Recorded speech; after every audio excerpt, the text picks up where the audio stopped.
This is CBC Winnipeg News.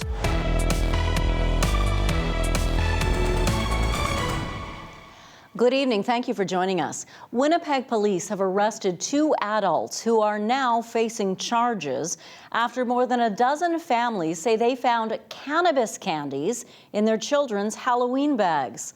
So far, all the kids had been trick-or-treating in the same neighborhood. CBC's Alana Cole reports. I don't pick up every package and read the fine print either, right? The candy looks like this. It says medicated nerds. THC is written on the package. Now 2 people have been arrested after police say the cannabis edibles were found by families who had been trick-or-treating in South Tuxedo. Some of the kids were as young as 6. I'm upset that it happened as a parent, as a police officer. Unfortunately, I'm not surprised. Police say they were able to zero in on one home on Coleraine Crescent. It was searched. A 53-year-old woman and 63-year-old man are facing a long list of charges. They include 16 counts of adult distribution of cannabis to a young person and distribution of known illicit cannabis. It's upsetting for those who live in the area. We were all pretty worried. I got very panicky when I got the advisory from school and I checked the candy bags and I found nothing, to my relief. But I texted my kids. We've been here for over 30 years and we know almost everyone in the block, and there's no one in the block that I wouldn't trust. You know, it's bizarre. Police say it's not clear what the motive was, but what is, this type of bright-colored packaging for edibles is illegal in Canada. At this point, police say they've received more than a dozen reports about the candies. News they were out there traveled fast on social media to alert parents. What I can say is I'm really glad that the community worked so quickly. Now, this is one time where I would like to say social media did a great job. The gummies will be tested by Health Canada to see if they have THC in them and how much. The 2 people arrested have been released on a promise to appear, and the investigation continues. Alana Cole, CBC News, Winnipeg. A new study out today from the Canadian Centre for Child Protection here in Winnipeg shows an increasing number of sexual abuse reports from inside Canada's schools. The centre and sexual abuse survivors say better oversight and reporting mechanisms need to be put in place.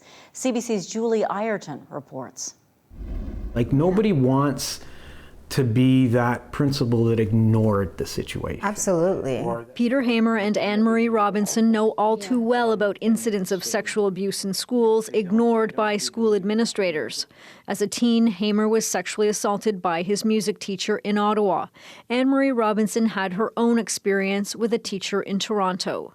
They're part of a new group called Stop Educator Child Exploitation, with members from across the country. All say they were sexually abused by teachers. We've all been abused, predominantly sexually, within the education system. And it spans decades, right? We've got folks that are in their 60s to folks that are in their 20s. They've come together to do research and make recommendations. Robinson, a former deputy minister, has studied policies from all jurisdictions.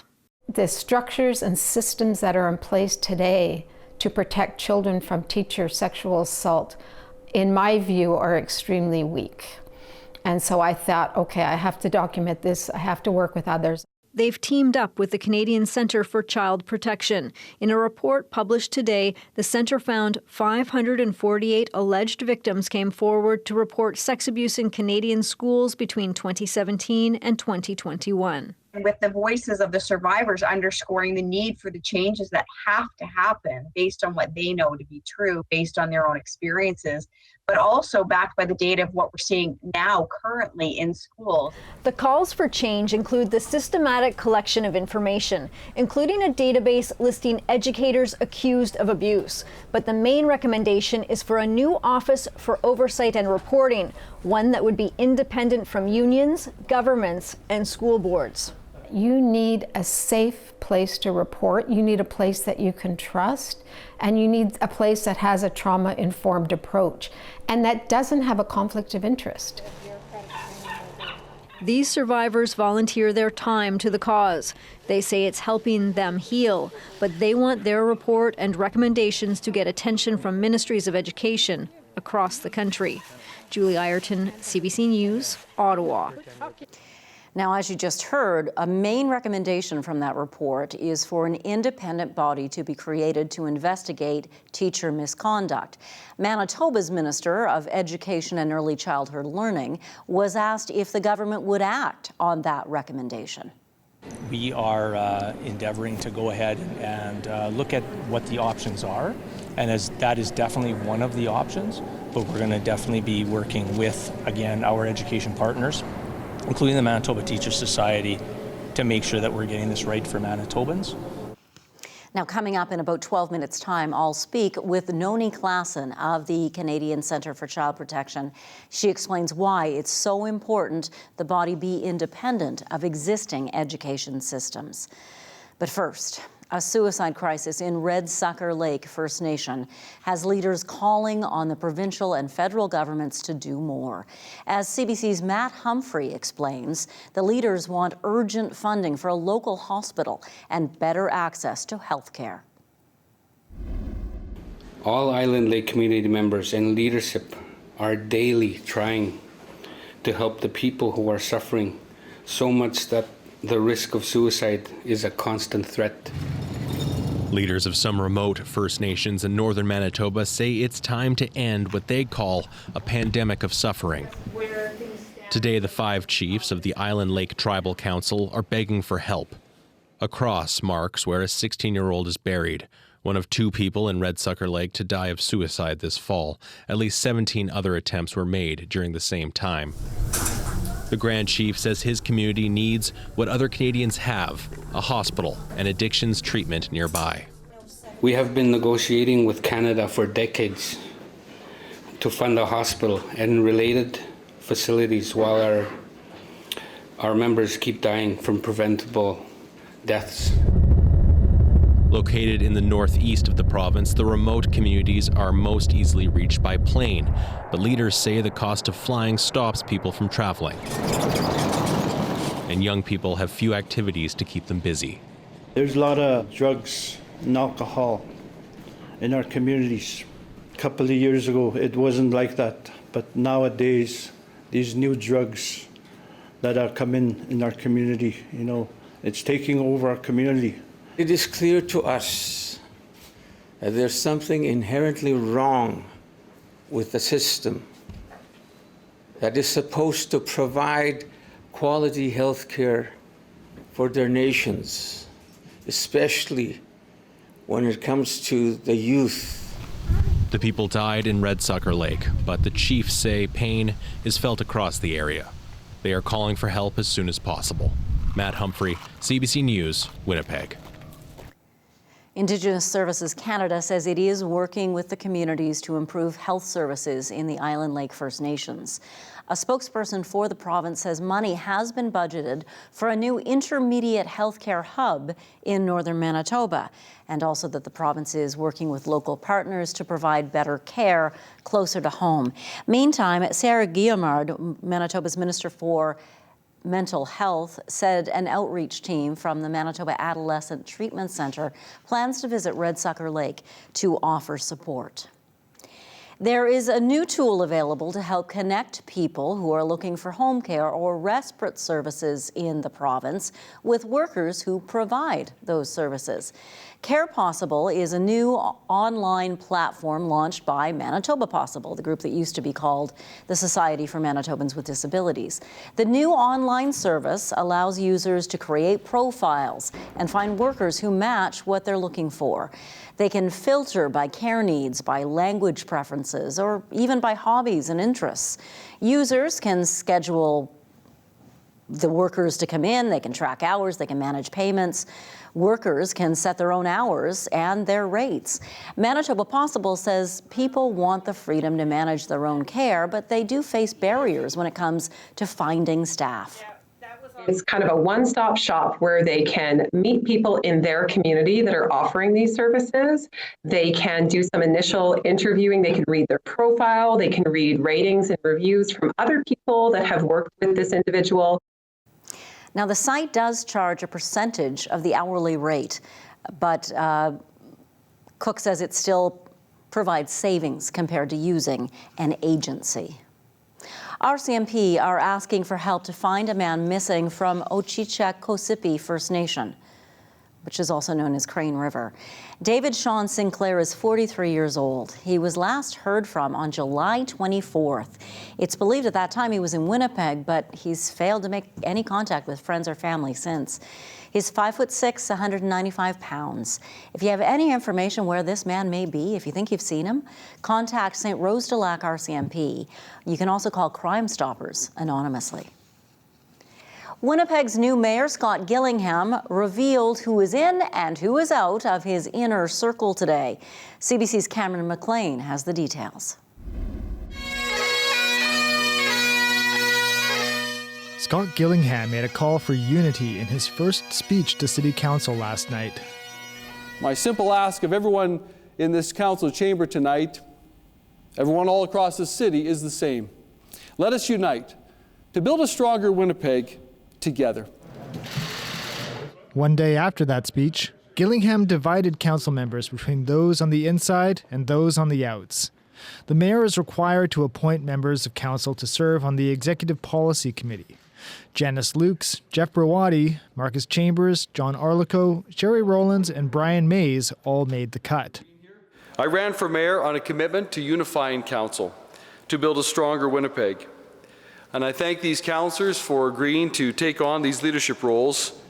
Matt Allard and Cindy Gilroy served on EPC under former Mayor Brian Bowman. They were left out. Both had endorsed Glenn Murray for mayor. Gillingham didn't answer directly when asked whether that played a role in his decision.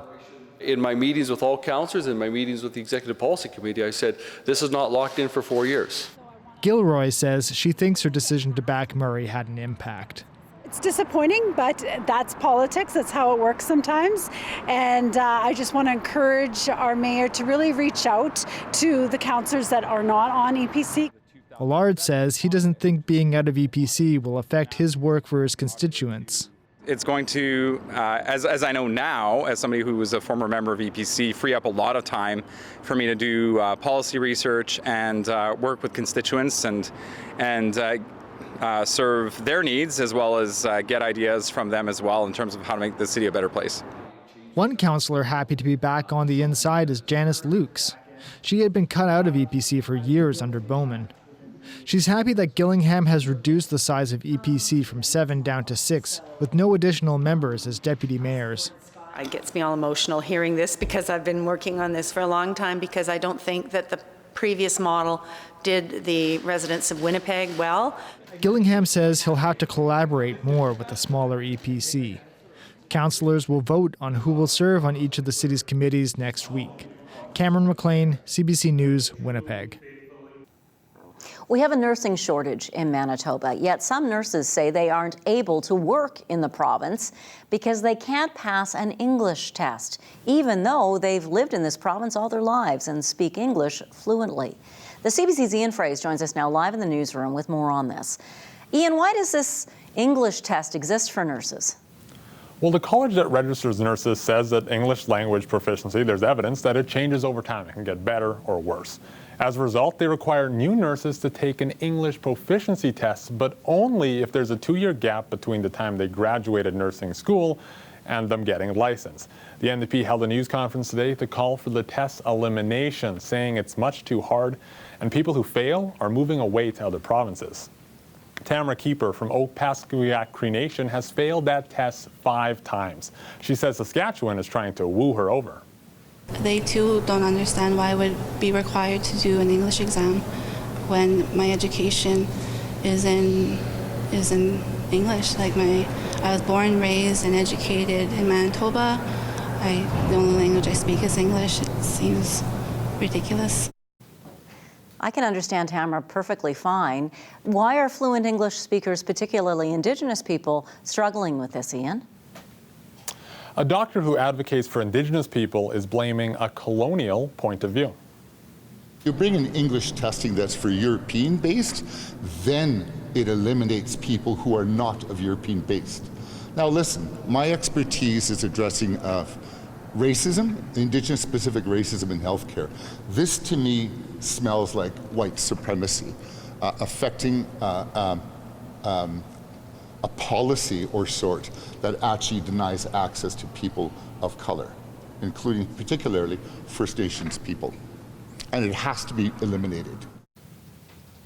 The college that registers nurses in the province says it is going to make changes to its language proficiency requirements, but what those changes are, we do not know yet. The college adds that it has these rules in place to ensure there are qualified nurses throughout the province. Janet.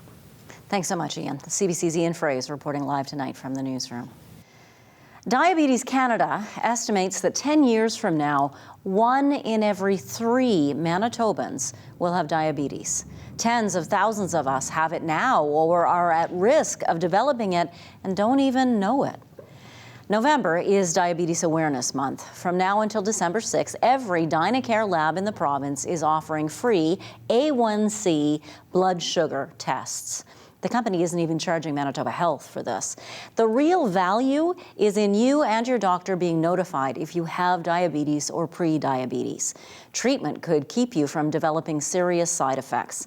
Dynacare will hold 3 mobile clinics for blood sugar testing in Winnipeg and 1 in Brandon. You'll find the schedule for those on the company's website.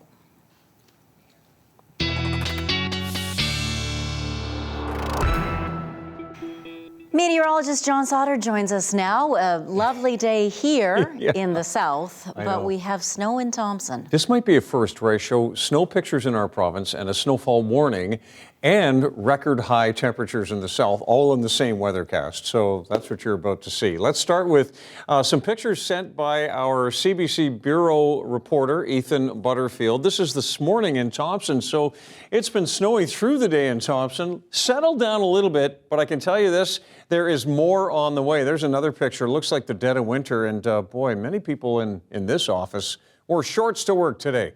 How about that? And this is the snowfall warning. The freezing rain warning just south of this warning that was through the Paw and right across the north end of the lakes ended by about midday. But this is talking about up to 30 centimeters of snow on the way to these regions, Flin Flon, right through Thompson and on into Gillam and Shamattawa by the end of Thursday or early on Friday morning. And then we had record high temperatures this afternoon, many of them. This is just a small sample. Now, we didn't break a record here in Winnipeg.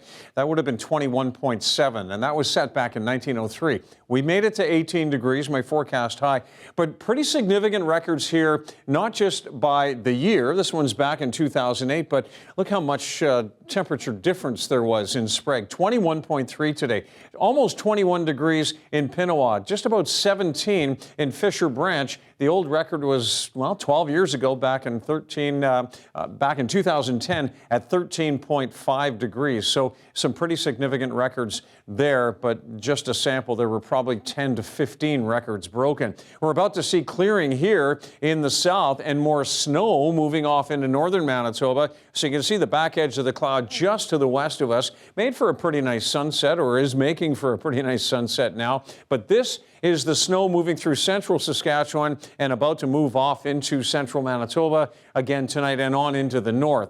17 degrees still, south winds 26, not really gusting anymore, but earlier today gusting to about 50 kilometers per hour. And on Futurecast, you can see how that snow settles in again in the morning on the north side of the low. This is Thursday morning, 8 o'clock. We've got a few showers in the west, and there is just a slight chance of that shower moving through the Red River Valley in the afternoon. By the afternoon, we're still seeing some snow in Thompson. It starts to move off to the east, and we see clearing on Friday here in the south. Should be a straight up sunny and pretty seasonal day. Late Friday, looking to the west for a little bit more snow to move in northern Manitoba, and then on Saturday, we're looking to the west for some showers and some snow in Saskatchewan that'll start to affect our province later half of the weekend. This takes us out to about 6 o'clock on Friday morning. You can see the additional amounts of 20 in Thompson, another 31 possible in Gillam. So that's on top of the snow that has already fallen.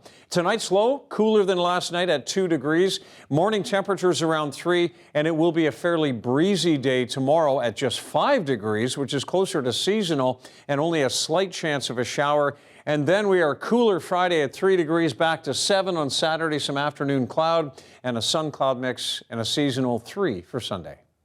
Weather update is brought to you by Home Equip, your trusted local source for Pride Mobility scooters. From sales to rental and repair, our team is here to serve you. As you saw earlier in the program, a new study reveals an increase in reports of sexual abuse at schools across Canada. That report comes from the Canadian Centre for Child Protection, which is based right here in Winnipeg. I spoke with Noni Klassen, the centre's Director of Education, to learn more. Thank you for being with us. Thank you, Janet. Just how concerned should parents be given the findings of this report? I think parents need to be alarmed by this report, but I think parents shouldn't be afraid to send their kids to school. So I think really it's important that although we want to show the scope or the lack of access to information to get the scope of the problem that's going on in schools, it's certainly what we know is that schools are safe places for children. So there's, the overwhelming majority of individuals who are there for the right reasons and are committed individuals who are very qualified with expertise, and they really care about kids. More so what we want to highlight is that schools are not invulnerable to this happening of individuals misusing their access to children and to sexualize the relationship. And there's things that need to be done. And this report is a call to action for those mechanisms that we need in place. And one of those mechanisms you'd like to see is an independent provincial body to receive, investigate, and adjudicate complaints of sexual abuse and misconduct. Why does it need to be an independent body as opposed to the current structure we have? We need an independent body because currently the structure that exists right now is, as it relates to complaints that would come forward about an inappropriate relationship that was ensuing with a student or boundary breaking with a school employee, it would first come to the school if it didn't hit the criminal threshold, which very much does not. And so it would come to the school, and then the school would determine how to manage that complaint. And right now, there are no standards in place for how those complaints are managed, is that there's no standard of what constitutes high-risk behavior or what constitutes a behavior that hits a certain threshold that would require it to be escalated to a different level. Also, it would go down a discipline stream of what would happen if something, in fact, did need to take place in following up on that about an employee.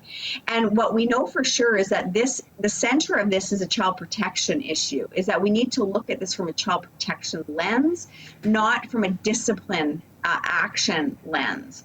And so what also happens in a school is if it comes into a school, it's going to go to typically somebody who doesn't have the training to investigate this type of issue, that doesn't have the specialized expertise and training in child sexual abuse, sexual misconduct, grooming behaviors, high-risk behaviors, to be able to sufficiently investigate it. And then also, there will be a conflict of interest inherently because they will know the person they're investigating typically, and sometimes they're even friends with them or have a long-term relationship with that person. So it just doesn't make any sense that they would be internally investigating themselves, just as with any other institution that we look at, that we have an expectation and a call for external investigations to be taking place when complaints come forward, not for people to be internally investigating themselves, such as the military or police or, even in what we're seeing in religious institutions or sport. And schools are no different. And in fact, I would argue that we would have a higher expectation because these are all children in schools, where we need to have this independent body to receive the complaints, where they can receive them from anybody, a parent, a child, anybody in a school, and then they are further investigated by those who have the expertise, adjudicated, and sanctions imposed when necessary, as well as support for the victims when this occurs, because the impact is devastating. And it's really in the best interest and child-centered for children for this to occur. Noni Klassen, Director of Education at the Canadian Centre for Child Protection, thank you for your time today. Thank you so much.